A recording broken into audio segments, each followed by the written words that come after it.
امام شبلی علیہ رحمہ سے کسی نے آ کے پوچھا تھا کہ زکوٰۃ کیا ہوتی ہے؟ فرمایا کہ کس کی زکوٰۃ پوچھتے ہو، میری یا عام لوگوں کی؟ کہا کہ یہ دونوں کی مختلف ہوتی ہے۔ کہاں مختلف ہوتی ہے؟ کہا پھر دونوں بتا دیجئے، دونوں بتا دیجئے کہ عام آدمی کی زکوٰۃ کیا ہے اور آپ کی زکوٰۃ کیا ہے۔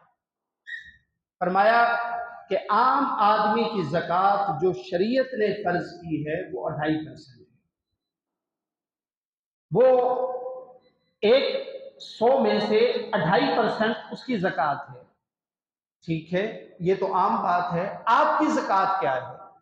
فرمایا کہ اللہ کے عرفاء اور جو سخی لوگ ہیں اور جو صاحبان تقویٰ ہیں ان کی زکوٰۃ یہ ہے کہ ان کی ملکیت میں کوئی شے بھی نہ ہو۔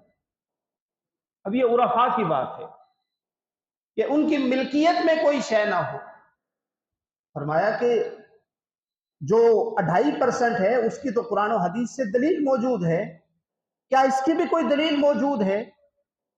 جو آپ بات کر رہے ہیں کہ بندے کی ملکیت کے اندر کچھ نہ ہو، کیا اس کی بھی کوئی دلیل ہے؟ کہا کہ ہاں، اس معاملے میں ہمارے امام حضرت سیدنا صدیق اکبر رضی اللہ تعالیٰ کہ جب آقا کریم علیہ الصلوۃ والتسلیم کی طرف سے اعلان ہوا معاونت کا تو حضرت صدیق اکبر رضی اللہ تعالی عنہ آپ گھر کا سارا سامان لے آئے، اور رسول اکرم صلی اللہ علیہ وسلم نے پوچھا ما خلفت لعیالی کہ اے ابو بکر گھر والوں کے لیے کیا چھوڑ کے آئے ہو؟ تو آپ نے فرمایا تھا کہ اللہ ورسولہ، کہ میں گھر والوں کے لیے فقط اللہ اور اس کا رسول چھوڑ کے آیا ہوں۔